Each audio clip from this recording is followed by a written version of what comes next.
Welcome to Big Blend Radio's Global Adventure Show with travel writer Debbie Stone.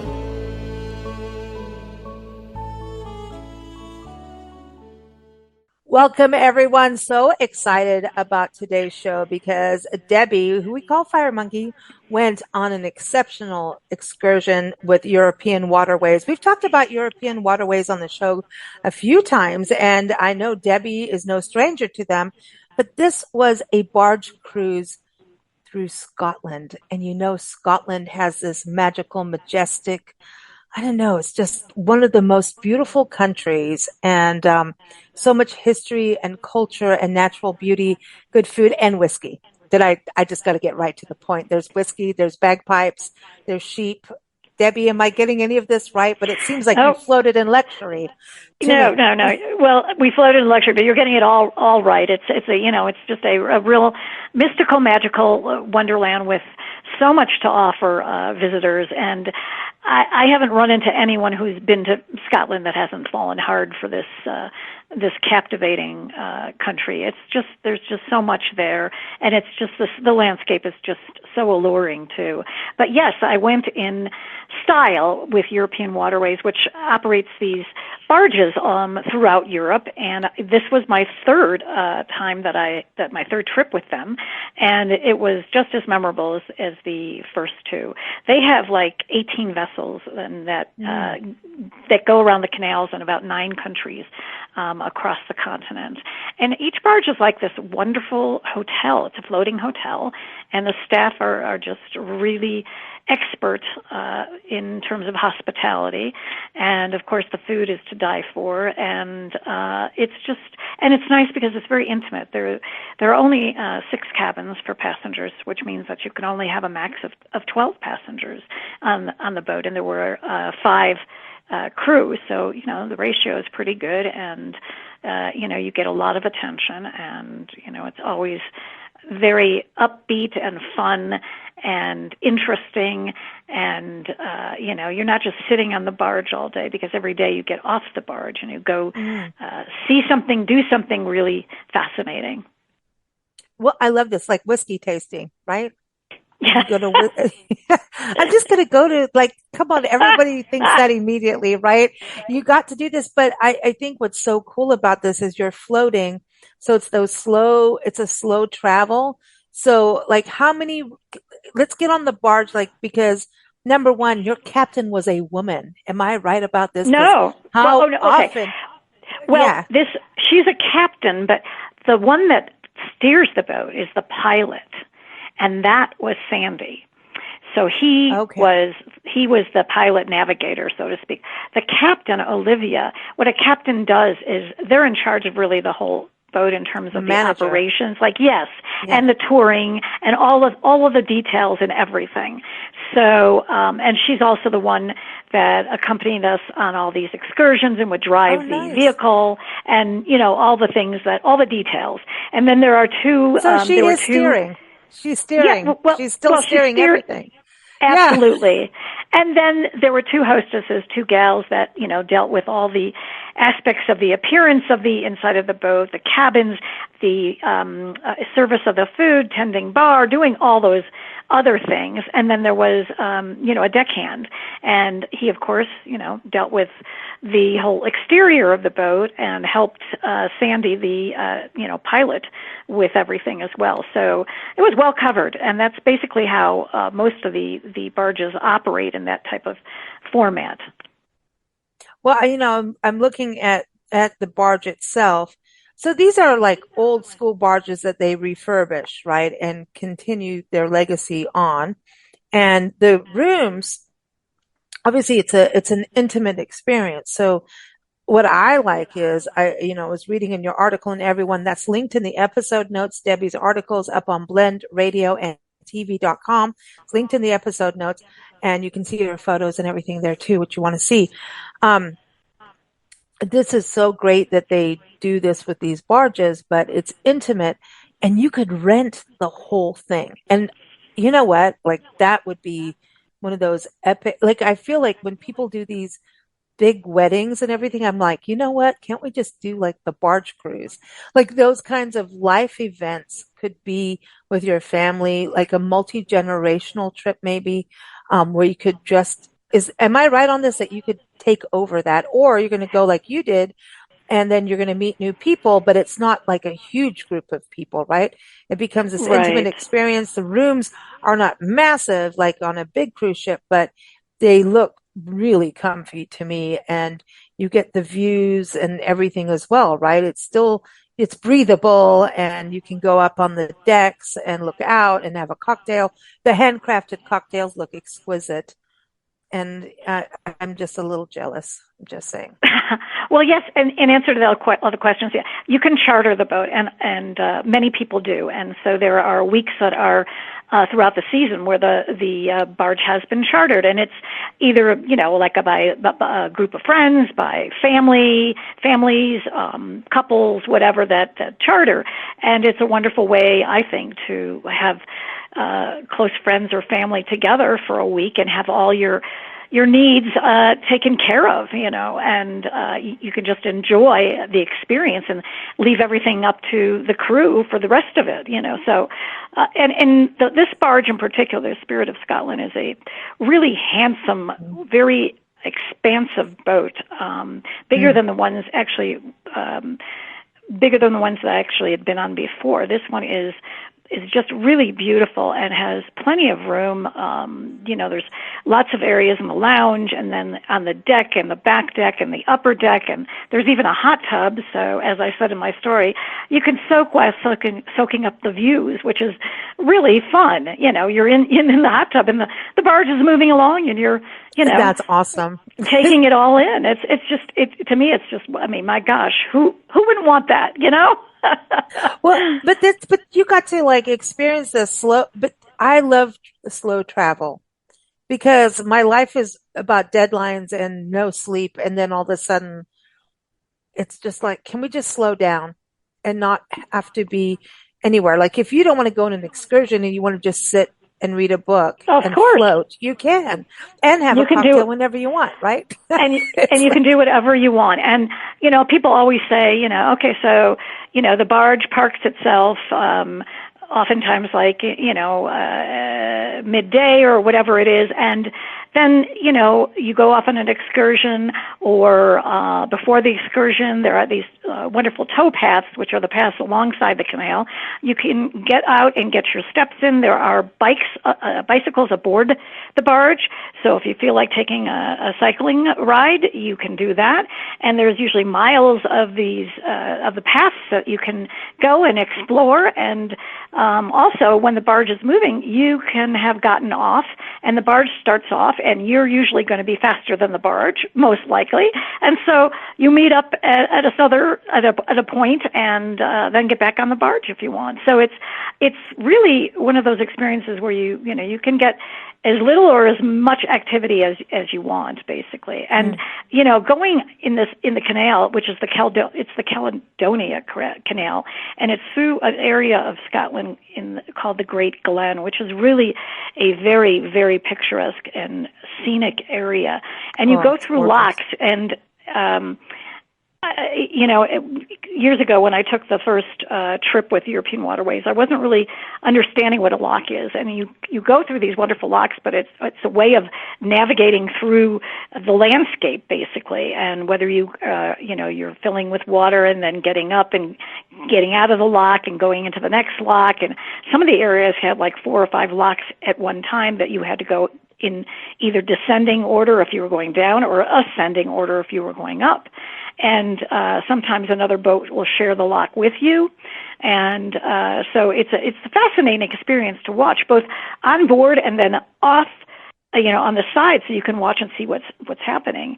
And so you learn a little bit about what the mechanics of the lock is, and you also understand that these were put in umpteen years ago, for the purpose of basically for transportation for the boats, as they were plying these waters, these canals, in Europe.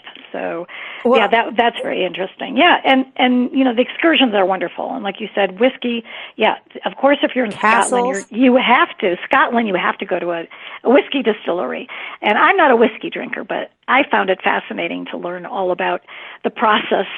It was Dalwhinnie Distillery is where we went, which is the highest working distillery in Scotland. And we had a wonderful tasting session and learned all about how to taste the whiskey, which I had never really learned about. I will never be a whiskey drinker, but I loved the chocolates, the artisan chocolates that you use to kind of mellow the whiskey out each glass.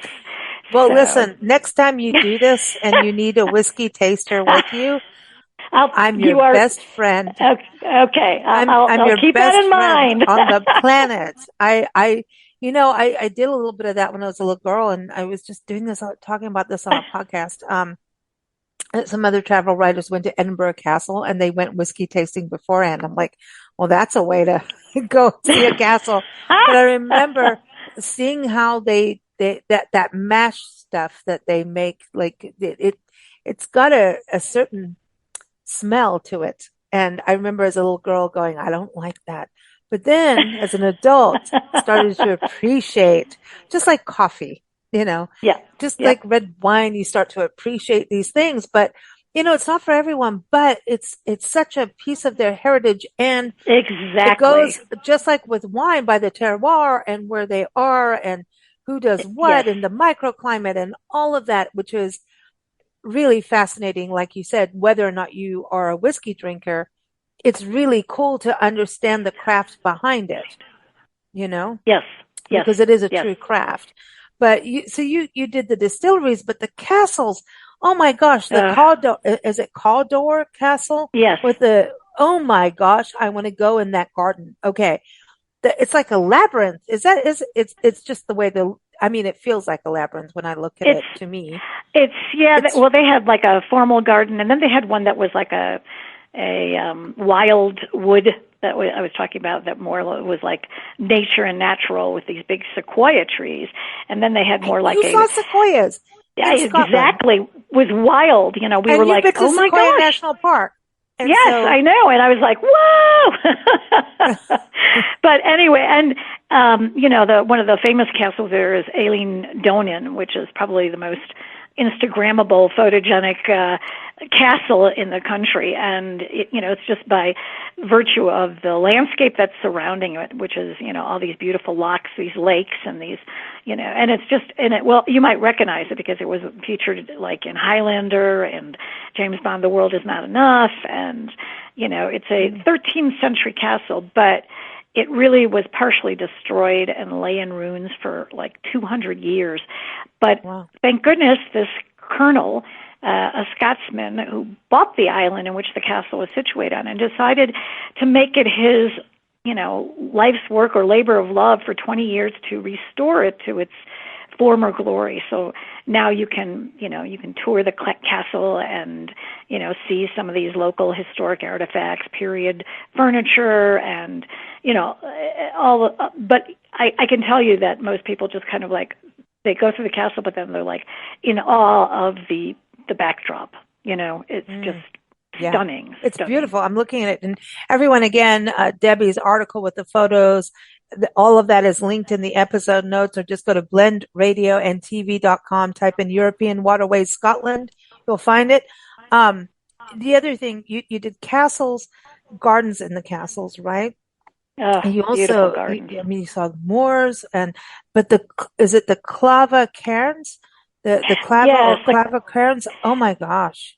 It's these stones, the cairns, which are basically stones, but it's a prehistoric chieftain burial site that goes back a couple thousand years, and important, very sacred, important area for ritual activity. And so these are Bronze Age cairns, and they're an example of really, medieval history of the Highlands of Scotland, this area.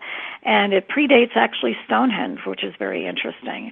Those who love Outlander will probably recognize it because it was a set for what they call the standing stones. But when I was there, it was like the end of the day, and it was kind of gray and kind of drizzly, and there weren't many people, and it had this very eerie aura, and I thought to myself, if those stones could talk, I wonder what what they would be saying, you know what I mean? It goes beyond medieval. It's like way back pagan times, right? It's that, it's that old, like Merlin's going to come out right now.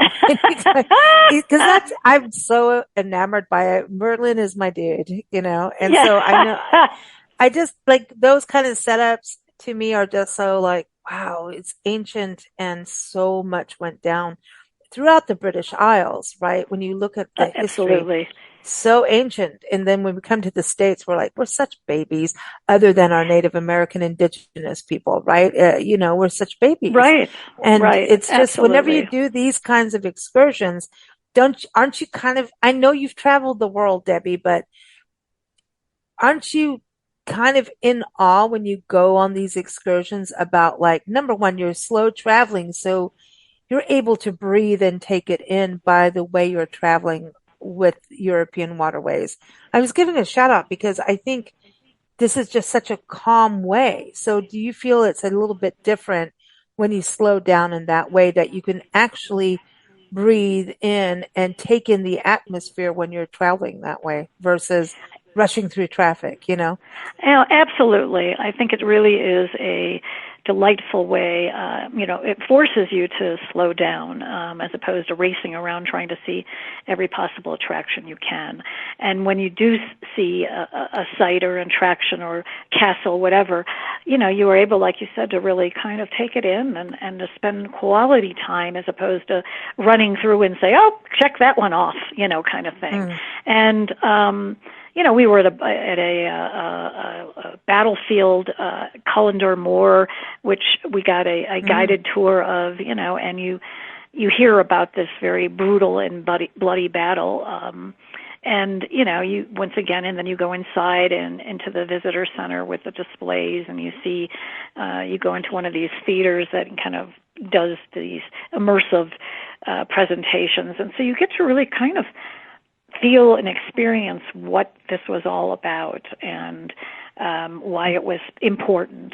And then, of course, everyone who talks about Scotland talks about Loch Ness and, the Loch Ness Monster. And, of course, we were in the waters of Loch Ness, so the boat goes through Loch Ness. It not only goes through canals, it goes through lakes, and one of the biggest ones is Loch Ness, and very long and deep lake. And it also, Urquhart Castle, which is another castle, which is actually a ruin, is perched on this promontory, and you can see it as you're going by.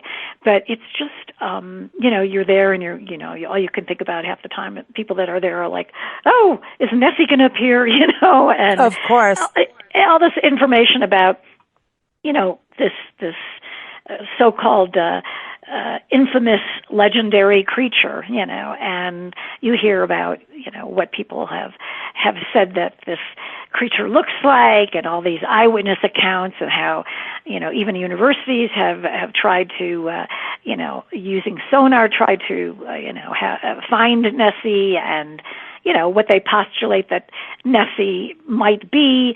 And it's amazing that how many over the years that, so many years that there's still such an interest in this creature. And there's so many, people that will come and they want to be there, and they're looking at the lake and the loch, and they're waiting for the beast. You can't not look. I remember as a little girl, I'm like, I'm going to find it. It was like, I couldn't. It was one of those things that you knew you were going to go to the loch the next day. You couldn't sleep all night because I'm going to find it. It's like, I'm going to make sure I see Santa Claus when he comes for his milk and cookies, And we, by the way, we have a little Nessie in the car with us as we travel the country. We have a little Nessie from a Scottish friend. And they went to Edinburgh, brought it back for us. Friends with our little sock monkey, Priscilla. Yeah, we have a Nessie in the car just in case, like we find Bigfoot and Nessie can meet Bigfoot. That's You know, that would be a isn't that the pretty same thing? It's kind it, of, it it is, and people like to believe in things, and it's all for fun. I it is watched and fun. I watched and waited, but Nessie was a no You did show for look out, me. didn't you? Yes, Kind of of think of it. course. You can't help Oh do my that, gosh, but you did. absolutely. Okay, but now, like, tell me about. Okay, wait. I want to go to the birds too and Oh, then I want to get ooh. back to. I want to go back to the barge because I'm feeling like I need a break. I'm like I'm looking at all the photos and reading the article. I'm like, I could do this really easily. Um, but let's go back and we have to talk about the food, but as well. But you saw barn owls, you saw what cochise? Was that a bald eagle in Scotland or a fish eagle? That was Like I think they're that related. that was certainly an American bald eagle. It was Wow, a 20. cochise, yeah, makes Yes, sense, and right? it is an Indian name. It is a Native American name, Cochise, and so this. I mean, this was a really special presentation that we had outside, and a man with a conservancy brought out different birds of prey, raptors, and we saw an eagle owl, we saw a Harris hawk, Mm. we saw the American, like I said, bald eagle, we saw a little barn owl. But what was really, I think, unique about this is a lot of times you get to watch something, but this one, you could stand and they put the glove on your arm and they put a little piece of food, and you held your arm straight, and the bird would fly from where it was to your arm and perch on there for the food. So you got this very up close and personal experience with, some of these amazing creatures that you would never get to see eye to eye and face to face. Mm. Yeah, and you get that little, doesn't it? Your adrenaline goes up a little bit because it's still unnerving a little bit, but not, that if you're in a safe zone to do it, because Of course.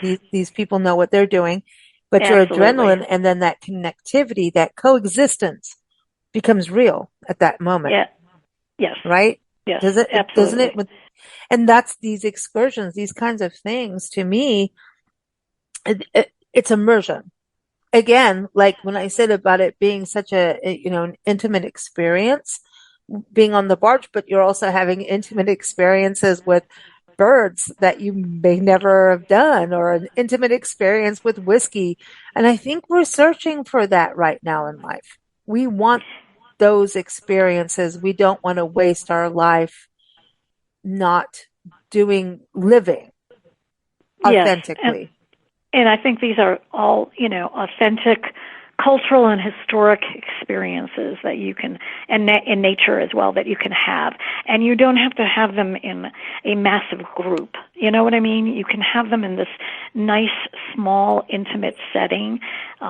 So everybody gets a chance to kind of, have that sensation of an up close and intimate experience with Yeah, whatever it is. I just don't want to have to do anything.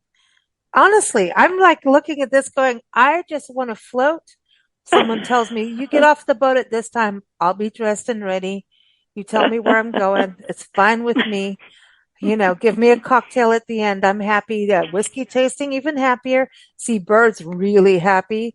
See a castle super happy. I mean, all of it sounds really cool, but you also got your music. I mean, you cannot uh, go to the British Isles without No, music. never, never. And Mm-mm. what is really special about European Waterways is that they bring many of the local entertainers to the barge to have these wonderful, intimate experiences. And so we had three different presentations or performances. We had a piper who was also a kilt maker named Alan, and he came and he, of course, played his bagpipe and talked about the bagpipe, and then he also talked about the kilt and about making kilts and all about each part of the kilt and its accessories. And then we had a storyteller and a man who who also then did a presentation on really Scottish traditional clothing. And so he dressed up two of the people in our group in the traditional clothing, and he told us that it's basically one long piece of cloth that is like multi-purposed, and it's folded and wrapped in all these different ways. And it's like this very practical, but that's what they had back then. It was one piece of fabric. And then there was a wonderful, gifted, talented duo, two men who performed Scottish and Irish folk music. And one of them played an accordion, the other the guitar, and one of them sang. It was wonderful. But those kinds of experience also bring you face-to-face an immersive experience with the culture. And music, as we know, is so very much tied with the fabric of the culture. Yeah, it is. I mean, especially Scotland. And I think what's so fascinating about how music in Scotland and the dance, and because we've done a lot of work with Scottish Highland Games in San Diego, and a lot of right. we have, I mean, I've had Scottish friends since I was a kid, because living in England, South Africa, Kenya, right. I mean, they were everywhere in my life. And so the cultures very connected to our backbones and hearts and souls, and they're lively people and beautiful, just kind, down to the earth. The people are just amazing to me. I love the Scottish people, and the music is huge, and a lot of the music ties back to their military history. So what I didn't know until we started working with the Scottish Games was all of these dances and like the hornpipe and all of this, these women are dancing, the girls are going to school and learning, was all military dances to make them quicker. So they would dance over swords and things like that. And the hornpipe would do that. And I may be wrong on the hornpipe, but anyway, there are all these dances and the girls do all these maneuvers. And there's guys in there too, but it was about the soldiers at the time being quick on their feet. The caber, when you see caber tossing, it was about tossing this huge log, go back to the sequoia, right?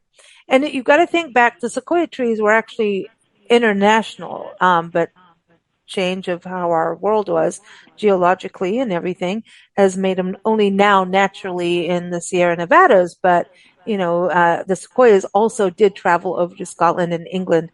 They did, that's a whole other history thing. But, the caber being tossed was tossed over a moat so they could run across the caber to get over to the castle and attack the castle. So all of that stuff comes into play, was military, but music is part of it.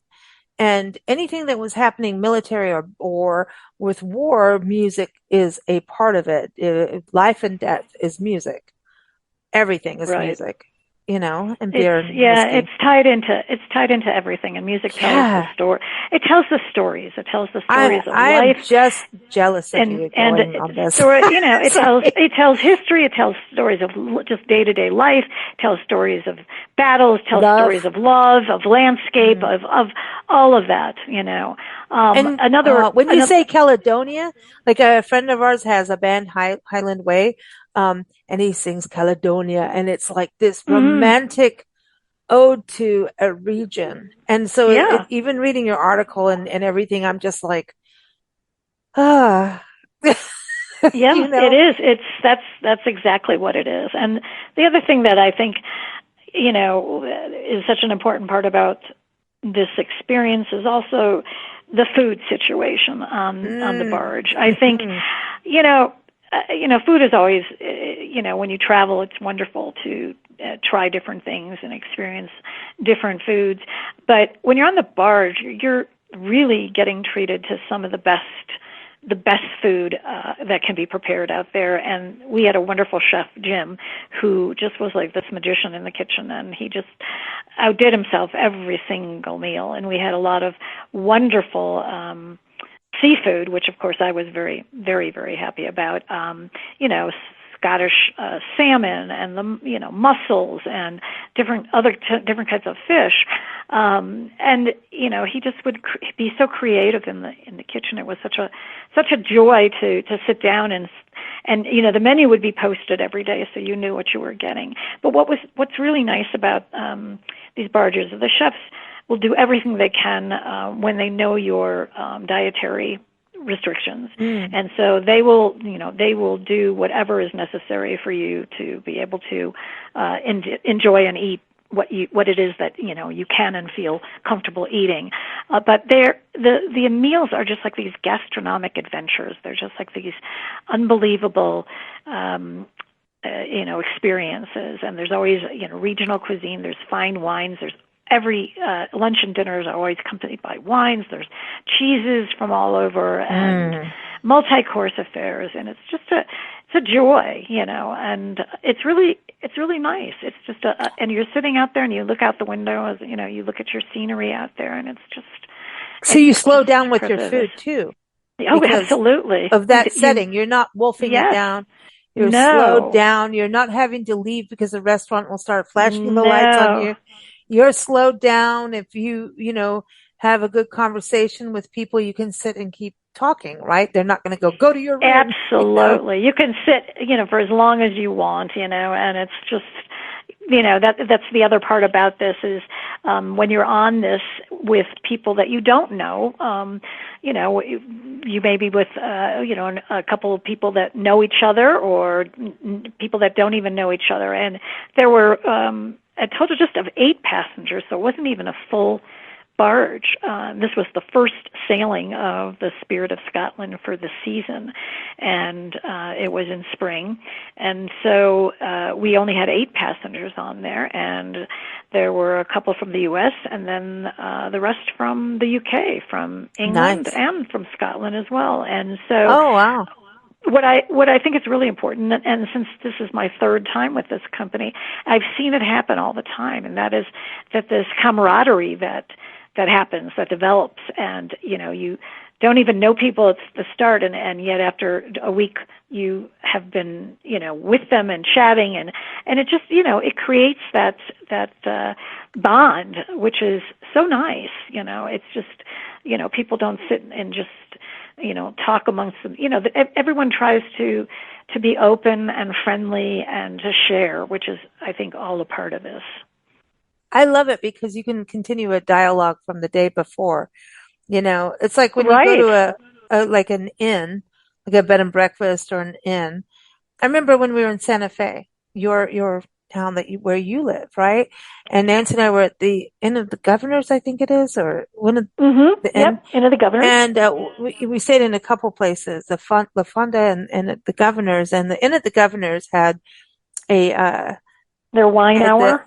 The wine hour, but it was sherry and tea. Yes, sherry. And you could have your bizcochito from New Mexico. Yes. It's the New Mexico cookie.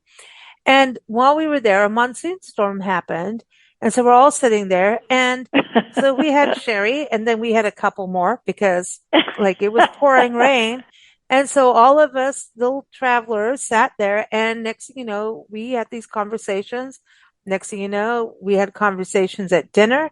And then at breakfast, and it was like, well, what did you see? And a lot of us changed our travel itinerary according to each other's conversation. And it was like, and we've stayed in touch. And just, that's the thing.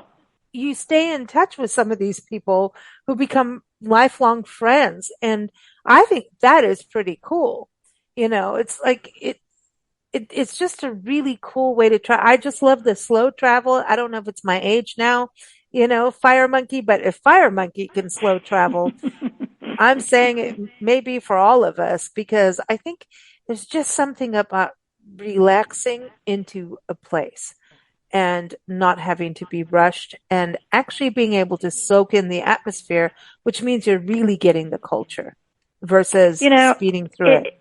I think you're absolutely right. When I did this, one of the barges I did in Holland during tulip time, and I just remember saying, slow down and stop and smell the tulips, so to speak. And the same thing's here, slow down and sip the whiskey or whatever, But it's basically the feeling that you get is just to kind of, it's like when you have your shoulders up to your ears and all of a sudden you let them down, and it's that feeling of just, Yeah. And it's like, I don't have to rush. I don't have to hurry. I But don't you have have to the feel, views. Look at the yes. views.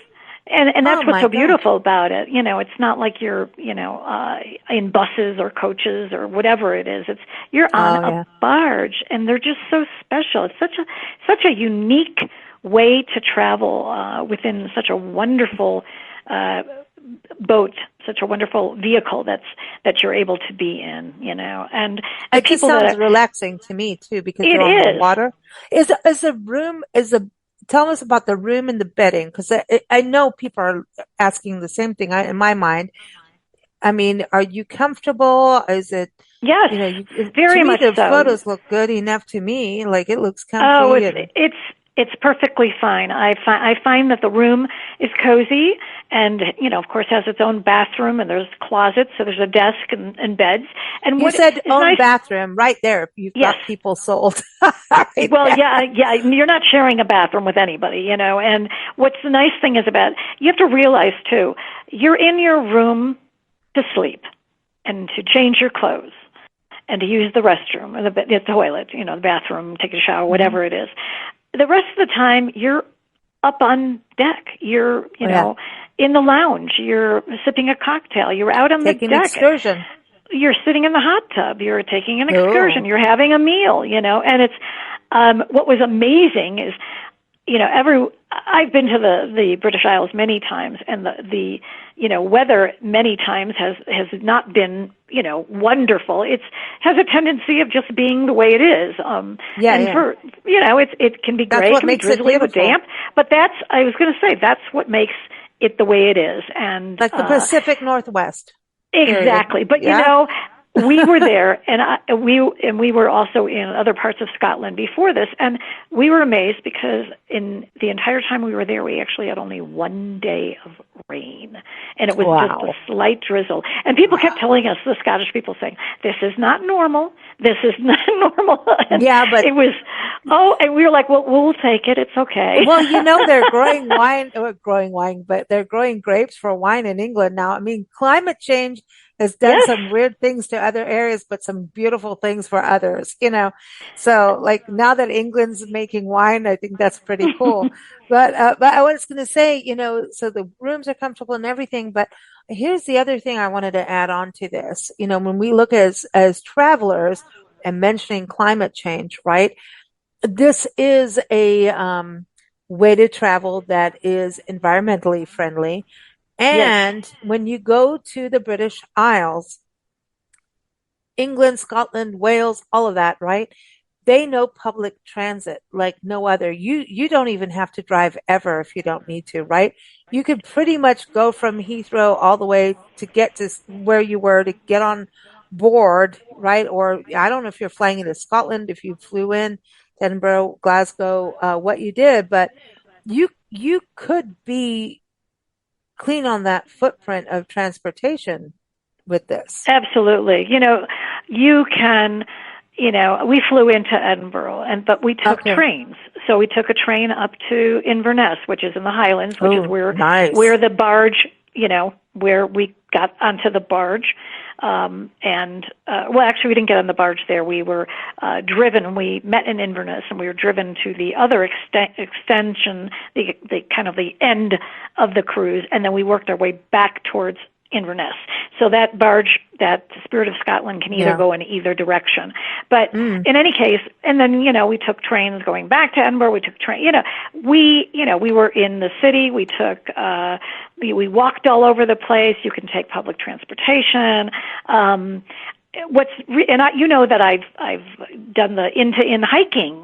For example, in Hmm. England and Wales, and you can. Hadrian's Wall, you've done Right, that. You've and the done the Wales Coastal Wales Path, Coastal and Path. Yeah, yeah. yeah. So you can, but yes, trains are really the mode of the most popular and frequently used mode of transportation for people to get places. It's just easy.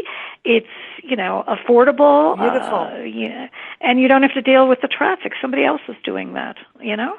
I love anybody else doing it for me. Oh gosh, This, yes. and I really love to drive and I do it all the time, but I love when you can just, when someone experiences taking the wheel basically and Absolutely. doing it. that when someone that's their career and their job, and I'm like, Yeah. okay, this isn't my friend driving me, not knocking my friends, but I'm just saying, I want someone Right. experienced who's going to be doing it. And it's just so like, okay, this is a bus driver who does this every day, has gone through every exam and test you can imagine. And that's great. Or a trained person, it's like fantastic. I want that when you want to, relax. This is such a Yes. cool, I love this. I know you've been on shows before talking about European waterways and other travel writers as well. And all I can say is I'm jealous, but one day it will happen for us too. Mm-hmm. I always say it hasn't happened yet because, another day, you never know. Another So day. But it's something I think people, can put down on their list of, it's a bucket list adventure, bucket this list, one. or just, or just thinking ahead and saying to themselves, I really want to celebrate something special, and I want to do something to celebrate that. Or, it would be a great idea to have a family reunion, or, get together with some couples that that you are, really friendly with, and have a great time, or people that you have, maybe you catch up with people that you haven't seen for a while, and you all get together. But I think it's a wonderful way to let it just happen. These are very knowledgeable people. They know the area. They know the region. They are, like I said, extremely, they set the bar high when it comes to hospitality and service. And Yeah. so you really are treated so well. It's unbelievable. In fact, I suffered from withdrawals coming home. I was like, "Where's Chef Jim?" And Dang, I have to make my own where's coffee. the hostess? Yeah, where's the craft, the creative craft, the cocktail, cocktail, Oh my gosh, the cocktails. I was looking at the cocktails. I'm like, what? Those straws. What was in the straws at the top? I'm dying to know about those straws. I don't remember what was in But the straws. they did some kind of nice little spicy stuff in there. Oh, and they had chocolate, like chocolate espresso martinis, and they had, they had just all sorts of things that they created. What are you trying to do to me right now? Seriously, Debbie. I'm going to start calling you Fire Monkey like 10 times in a row. Like, really, espresso. You need an espresso martini? You? Really?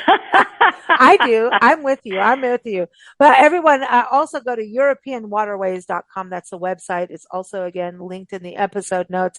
And I hope you're as jealous as I am. And then you get to go and let us know about it. Don't tell me. Yes, because I'll just be definitely jealous again until we get there. But honestly, I just love this way of travel. I mean, and just going, I love it. I love it because it's an old barge too, and that's something cool, and the history of them as well. So everyone check it out. The link to Debbie's article, again, is in the episode notes. Debbie, where are you off to next? Oh, I am off to, let's see, I'll be in Spain. Several cities in Spain, and then I will be on the island of Sicily in Italy doing kayaking, and lots of travel ahead, which is all wonderful, and I look forward to sharing it with you. Wow, you just keep going, Fire Monkey. I love it. She's always off somewhere cool and amazing to tell us where to go. In a nice way. All right. Thanks so much, Debbie. It's always fun, and safe travels to you, and have fun, and come back and make me jealous again. I will certainly do that. Thanks for having me. Take care. Bye-bye. You too. Take care. Thanks for listening to Big Blend Radio's Global Adventures Show with travel writer Debbie Stone. Debbie is here every fourth Tuesday. You can keep up with us at bigblendradio.com.